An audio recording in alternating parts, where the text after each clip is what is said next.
My name is Michael Murray. I'm the Chief Operating Officer for the American Association of People with Disabilities.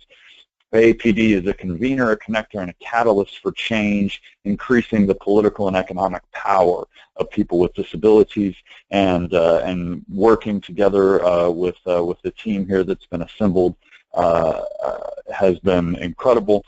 And again, I do think that it increases the political and economic power of people with disabilities because we're letting folks know the information that they need to know, while at the same time giving them the resources that they need to be their own advocates and to make it through this process. So AAPD and CMA conducted an informal survey, and I want to be really clear, it was informal. You know, this is not going to be statistically relevant, but I wanted to share with you some of the things that we learned from that survey, and then really focus in on some of the things that may be valuable to you guys as you, as the SHPs and SMTs get out there and continue to engage with the disability community, especially the under 65 population, and some ideas for how to engage them. Now, obviously, and we'll get to that. So let's start with the survey.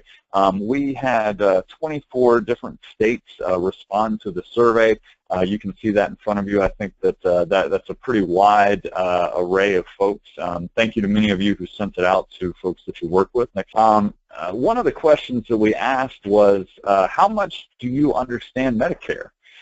As a person with a disability under the age of 65, how much do you understand Medicare? Now, that age span for under 65 is huge, and the concept that that we're capturing everything that that works for everyone is going to be hard to explain.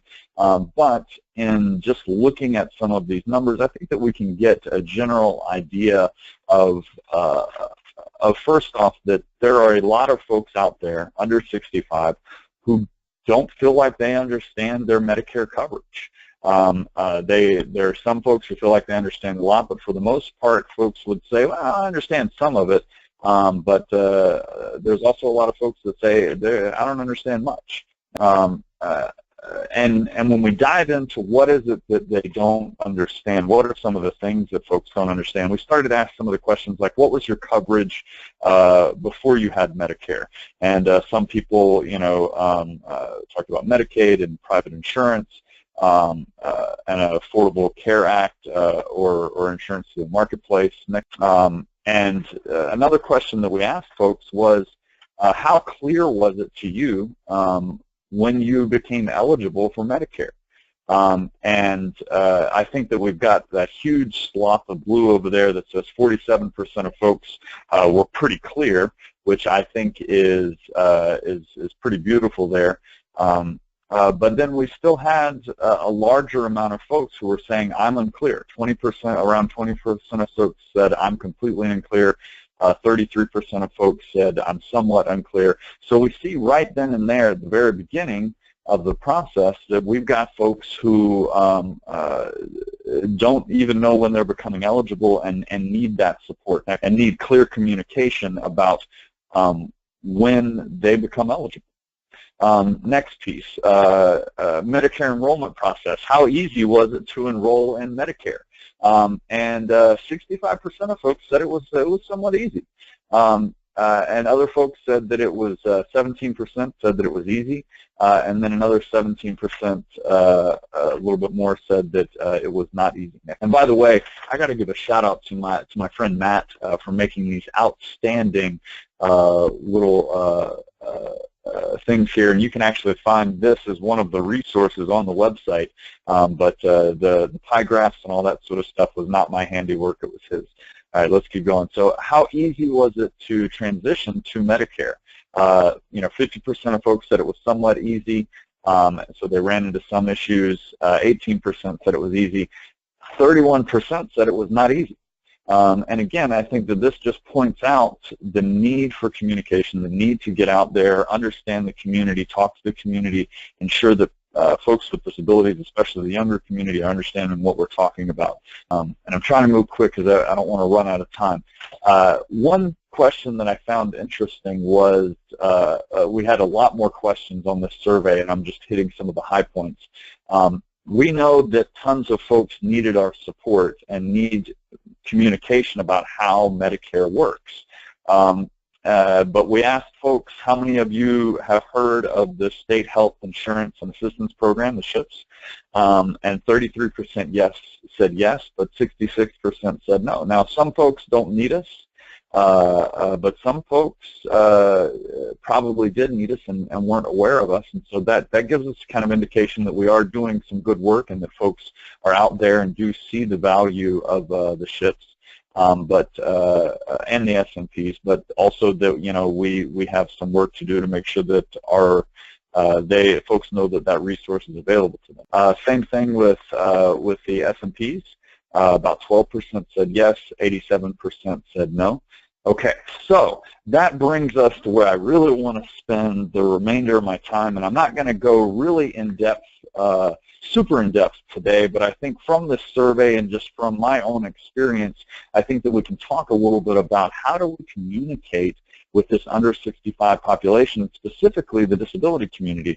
Now, for those of you who don't know me, I have a long background in working with the disability community from the grassroots level in North Carolina to a national level, to communicating with folks all across the country, and have had some pretty decent success of getting the word out and getting that communication out to folks. And one of the things that I've learned when it comes to communicating with the disability community is that it is incredibly diverse. I always love to say, if you've met one person with a disability, then you have met one person with a disability. And I know that many of you on this call realize that today, but just realizing in our communications and in the way that we're engaging with the disability community, knowing that that one size does not fit all is going to be incredibly valuable in ensuring that your message gets out there in the best way possible, and just realizing that the way that you communicate with one group of folks with a disability is different than the way that you communicate with another group of folks with a disability, where they congregate may be different, and all of those sorts of things. But also realizing that people with disabilities come from every walk of life, every race, every religion, every socioeconomic status, and so that really does put in perspective that we have to realize that our communication has to be as diverse as the disability community, not only in who we're having speak our message, so we need diversity of people speaking their message to really get into those communities, whether it's Spanish speakers or whatever else, but also realizing that the disabilities itself, we have to keep those in mind as we're communicating with folks. So another question that we asked is, where do you get the most useful information? And about 60% of folks who filled out the survey said that they get it from advocacy organizations.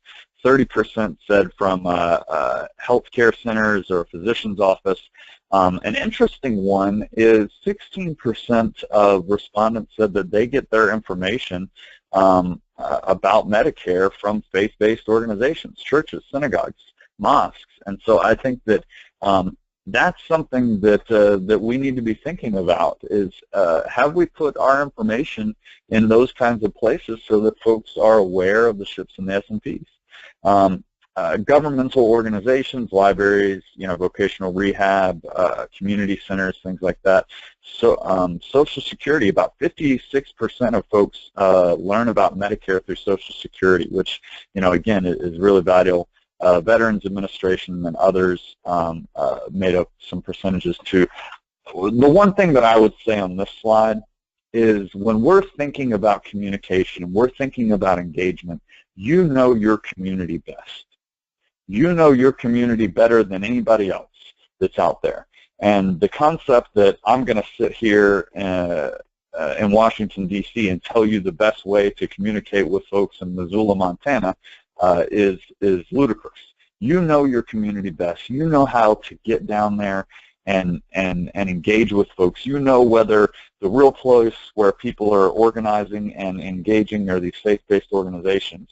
Or there's this doctor's office that everybody loves and goes to. You know who you need to engage with. So remember when we're thinking about that diversity of communication and getting the information out there and getting engaged with folks, that they're also incredibly diverse geographically, and so knowing your community, getting out there and saying, I believe that this is going to be a good way to connect. And some ways that you can do this is just bring together your staff and say, hey folks, we want to get the word out there about the amazing services that we offer to the community.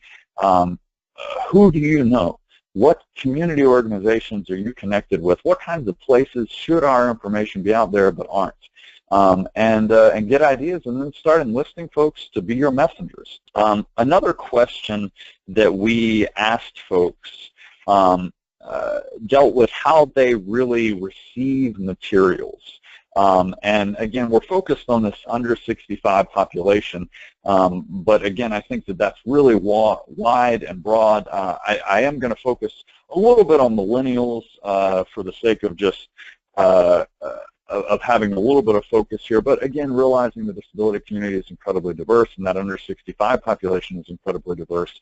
But what we did find is, there are about 9% of folks who like things in audio materials, and again, this is not a statistically relevant survey, but I do think that it gives us some ideas of things that we can be thinking about. 24% or 25% of folks said that they receive their information on Facebook. And I find this really interesting, especially when we're talking about communicating with millennials. A rule of thumb is keep it brief but meaningful. So what can you tell millennials about Medicare in 140 characters or less?